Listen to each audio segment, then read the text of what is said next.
I'm Kevin Coleman with the Cider Post, and I'm at the Ross County Commissioners meeting. And can you introduce yourself and what you spoke to the commissioners about?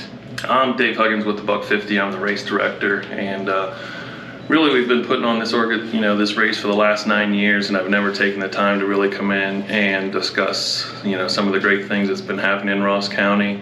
So we came in today to share some of the data that has happened over the last 9 years with the number of teams we've had, bringing in people from out of state to participate in the race, and the number of kids that are participating in the Drug-Free Clubs of America program each year, which now this will be our 9th year, and we've had over 15,000 members in that program during that time. For those who haven't seen it or participated, can you describe how the Buck 50 works, and what does the name even mean? So the name, the Buck 50, comes from the fact that the race is a 150-mile race. It is only in Ross County. It actually, in the 2025 race, will start at Ohio University Chillicothe. We head out to Kingston, over to Clarksburg. I take that back. We go to Frankfort before we get to Clarksburg, before we get to Kingston. We then go into Great Seal, we go into Tar Hollow, we go down by Southeastern High School through Scioto Trails, and then back up into the city. The teams are divided up where there's 10 runners on a team. They each run 3 different times. So if you're runner 1, you're going to run leg 1, 11, and 21. So each runner runs 3 different times. They're running about 15 miles.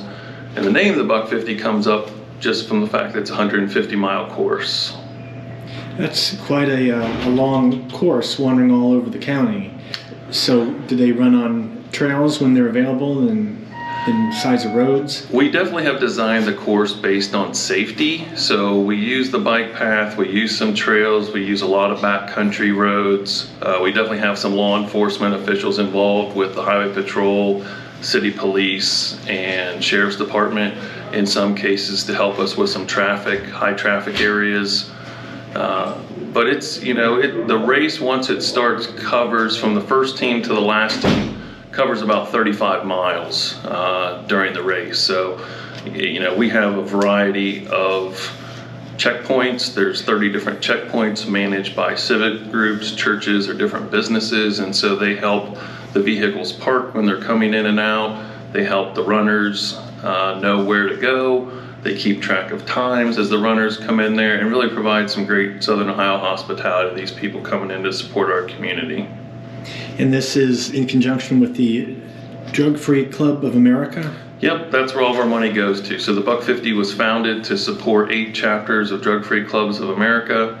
We've now been able to expand that into Pike, Vinton, and Jackson counties. So we're now supporting 15 schools with that program, and it's super inspiring to us as a board and organization that all of our money goes to support these kids. And it sounds like in the brief history of the club here, you've improved numbers a lot. Yeah, we kind of started out with a pretty big bang. At about 48% was our initial enrollment that year. We've been probably averaging over 50% since that time.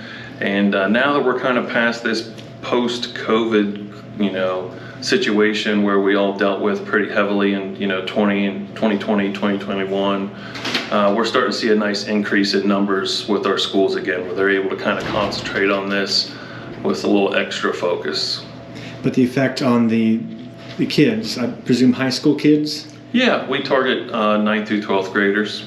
But the effect on them has improved too.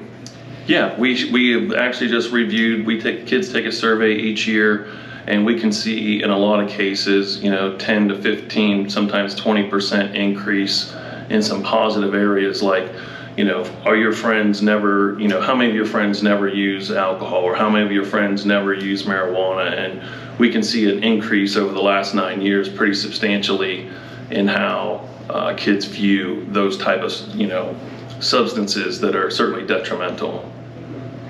So why did you come to speak to the commissioners? Well, we wanted to share all that data, and then as we've been growing, we're also looking to expand and potentially build our own storage facility. We've been renting for several years, and to be good stewards of our dollars, We're looking to invest into buying a piece of property and building a facility to keep everything under one roof. And so there's a particular piece of property that the county commissioners own, and we've discussed that opportunity of, possibly purchasing that land. Okay. So when does this happen, the race? Next year's race will be April 11th and 12th, 2025. It's Friday, Saturday. So the first teams leave about 1 p.m. from OUC. The last teams will leave maybe as late as 8 o'clock.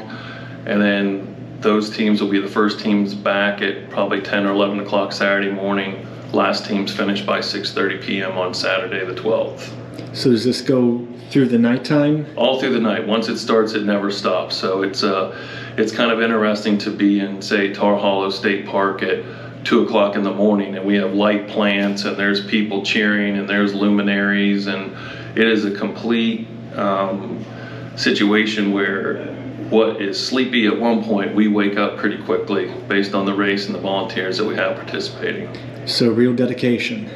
It's great. I mean, we're really blessed with the people of Ross County and what they do. Like I said, Tar Hollow is ran by the First Wesleyan Church, and those people spend many, many hours planning for it, let alone when they're up there working the event for us. So how can people learn more? Simply go to our website at thebuck50.com. There's all kinds of videos. There's a guidebook that will tell you how to set up your team, how to register your team. Price increases happen every month, so the sooner you get signed up, the less it'll cost you. So you're pledging an amount to donate towards the cause?